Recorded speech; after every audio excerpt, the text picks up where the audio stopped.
نحمده ونصلي ونسلم على رسوله الكريم وبعد.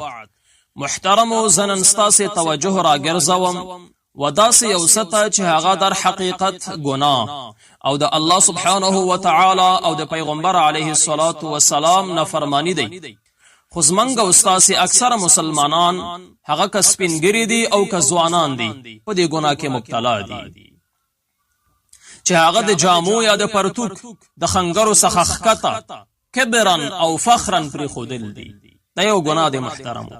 الله سبحانه و تعالی فرمای ولا تمشي في الارض مرحا ان الله لا يحب كل مختال فخور.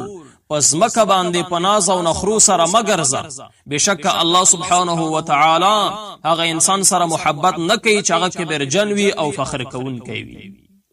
په دې باب کې محترم یو څو روایت تاسو ته وړاندې کوم. لمړی روایت عن ابي هريره رضي الله عنه ان رسول الله صلى الله عليه وسلم قال لا ينظر الله يوم القيامه الى من جر ازاره بطرا. حضرت ابو هريره رضي الله عنه څخه روایت دی.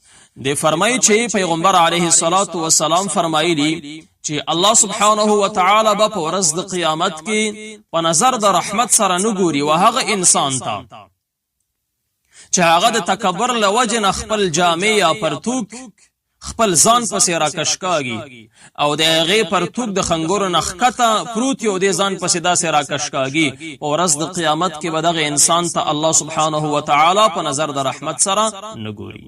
دوهم روایت وعنه عن النبي صلى الله عليه وسلم قال ما أسفل من الكعبين من الإزار ففي النار. حضرت ابو هريره رضی الله عنه روایت دی.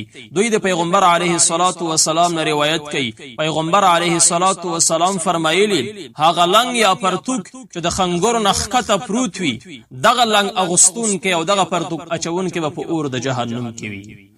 امام بخاری رحمت الله علیه په خپل صحیح بخاری کې دا حدیث نقل کړی.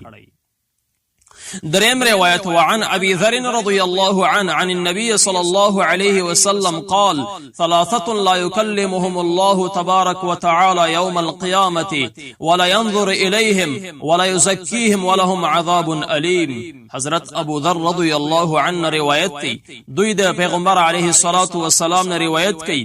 پیغمبر علیه الصلاة والسلام فرمایلی چې درې کسان داسې دي چې په ورځ د قیامت کې به الله سبحانه و تعالی دغه درې کسانو سره خبرې نه کوي. په ورځ د قیامت کې به الله سبحانه و تعالی دغه درې کسانو ته په نظر د رحمت سره نه ګوري.